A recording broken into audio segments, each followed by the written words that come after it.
Bonjour et bienvenue dans cette vidéo. Aujourd'hui, nous allons parler de PHP et en particulier de l'instruction match. Vous connaissez déjà sans doute l'instruction switch qui permet de remplacer une série successive de if et de else par un aiguillage plus facile à lire et à écrire. PHP 8 introduit la nouvelle expression nommée match qui sera souvent un meilleur choix que d'utiliser switch. Commençons par fournir la syntaxe de cette expression. Commençons notre premier exemple en indiquant le mot-clé match, ouvrons les parenthèses et renseignant notre variable à discriminer que je nommerai $civ. Puis ouvrons les accolades, renseignons le premier cas d'utilisation qui me fournira une chaîne de caractères que je vais nommer monsieur.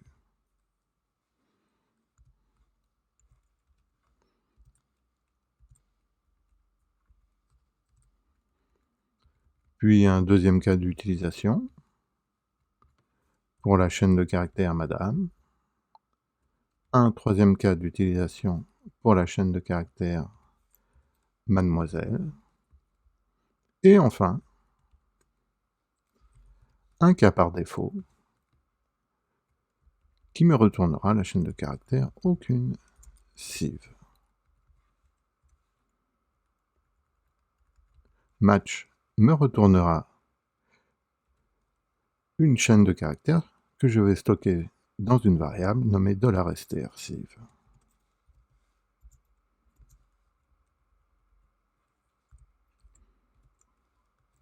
Détaillons maintenant la syntaxe que nous venons d'employer. Celle-ci commence par l'utilisation du mot-clé match, suivi d'une paire de parenthèses qui contient la valeur à comparer. Ensuite, nous trouvons une série de branches qui contiennent des patterns ou modèles à comparer à la valeur fournie en paramètres. Les patterns peuvent être des valeurs scalaires telles que des chaînes de caractères, des nombres, des booléens ou des expressions plus complexes telles que des fonctions. Chaque action contient un code PHP valide. Ici, nous avons mis des chaînes de caractères, mais ça peut être des entiers, des variables, voire même des fonctions. La dernière branche que nous avons employée est optionnelle et est définie par le mot-clé default, suivi de l'action à exécuter. Si aucune des branches ne correspond à la valeur fournie en paramètres, alors c'est cette branche default qui sera exécutée. Nous pouvons maintenant essayer d'utiliser notre instruction match. Je vais donc déclarer une civilité. Je vais prendre l'entier 3. Puis je vais faire un affichage du résultat.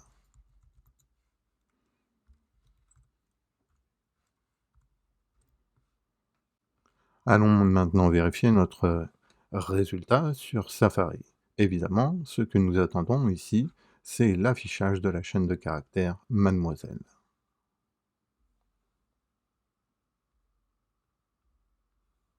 Voilà, nous avons bien l'affichage de notre chaîne de caractères mademoiselle. Nous avons donc employé avec succès notre nouvel aiguillage match. Passons maintenant à la suite. Nous allons maintenant nous intéresser aux différences entre les expressions switch et match. Pour cela, nous allons commencer par réécrire le match que nous venons de faire sous la forme d'une instruction switch. Pour cela, je déclare évidemment l'instruction switch, je lui passe le discriminant $civ,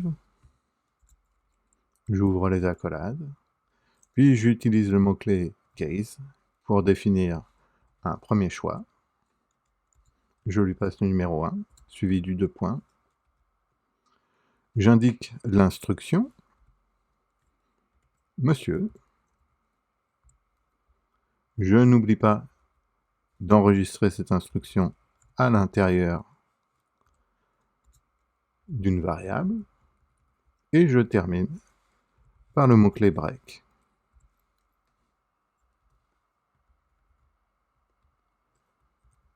Je réitère ensuite plusieurs fois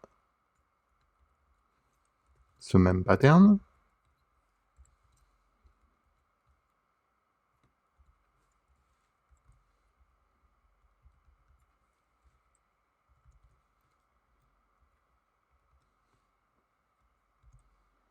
Et je vais terminer par le default.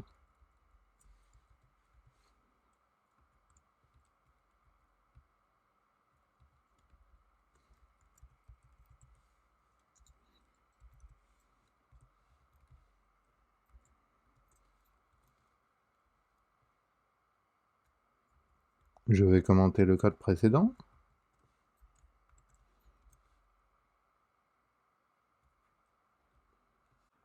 Je vais maintenant m'assurer du bon fonctionnement de l'écriture de mon aiguillage switch. Je vais récupérer ma variable $sieve. Je vais changer le numéro, cette fois-ci je vais mettre 2. Et je vais faire un affichage de $strsieve.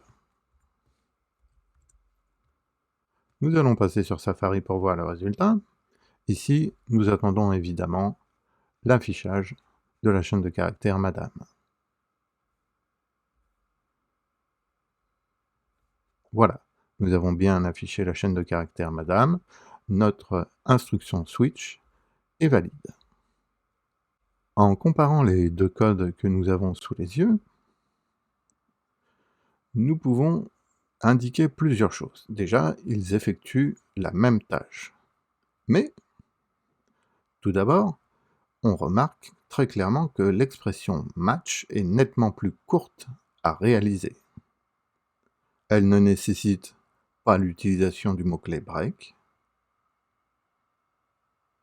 Elle renvoie une valeur, nous n'avons donc pas besoin d'attribuer une valeur à chacune des lignes, comme nous l'avons fait ici dans l'instruction switch, et elle n'accepte qu'une seule expression par ligne. Nous allons maintenant nous intéresser à une particularité de l'instruction switch, qui est le fait que cette instruction est traversante. C'est-à-dire qu'ici, je peux spécifier un nouveau cas, et lorsque je vais appeler mon instruction switch, soit avec l'indice numéro 3 ou l'indice numéro 4, alors je vais renseigner à l'intérieur de la variable $strsieve la chaîne de caractères mademoiselle. Qu'en est-il pour l'instruction match? Puisque nous venons de le voir, cette instruction ne supporte qu'une ligne par cas d'utilisation. Alors il est tout à fait possible de faire la même chose à l'aide de l'instruction match. Il suffira d'utiliser une virgule et de renseigner un nouveau cas d'utilisation comme ceci. Encore une fois, l'instruction match est beaucoup plus courte à rédiger. Continuons notre comparaison et essayons de trouver quelques autres particularités de notre instruction match. Par exemple,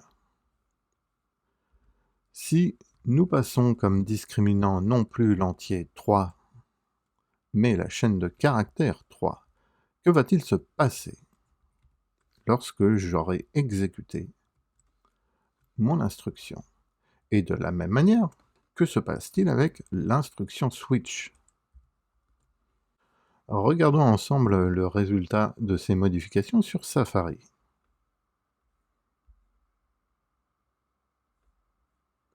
Ici, on voit que l'instruction match n'a pas récupéré le bon discriminant, alors que l'instruction switch, lui, a bien fait le traitement. Il se trouve en fait que notre instruction match va effectuer des contrôles de type strict. En d'autres termes, c'est comme si l'instruction match utilisait l'opérateur triple égal de manière constante, alors que l'instruction switch, elle, utilise l'opérateur double égal. Nous allons maintenant nous intéresser à une autre particularité de l'instruction match. Par exemple, si nous omettons le cas default, nous le commentons. Nous savons ici que la chaîne de caractères 3 ne va pas matcher avec mes différents cas. Voyons le résultat sur Safari.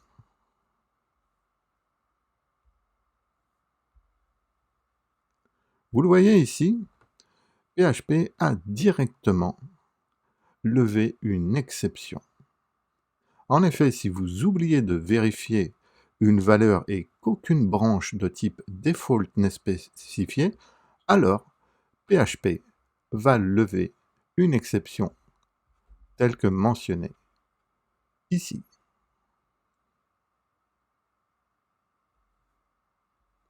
Cela peut paraître étrange, mais ce n'est pas plus mal d'avoir un tout petit peu plus de rigueur. Cela évitera que des bugs subtils ne passent inaperçus. Regardons maintenant une dernière spécificité de l'instruction match. Il s'agit de la possibilité d'utiliser des modificateurs. En d'autres termes, il est possible de remplacer dans les patterns des valeurs scalaires par des fonctions. Si je reprends mon exemple ici, je sais que la chaîne de caractères 3 ne matche pas avec les différents patterns que j'ai ici. Je vais donc créer une fonction que je vais nommer str3 et qui va me retourner la chaîne de caractères 3. Puis, je vais remplacer la valeur numérique 3 par str3.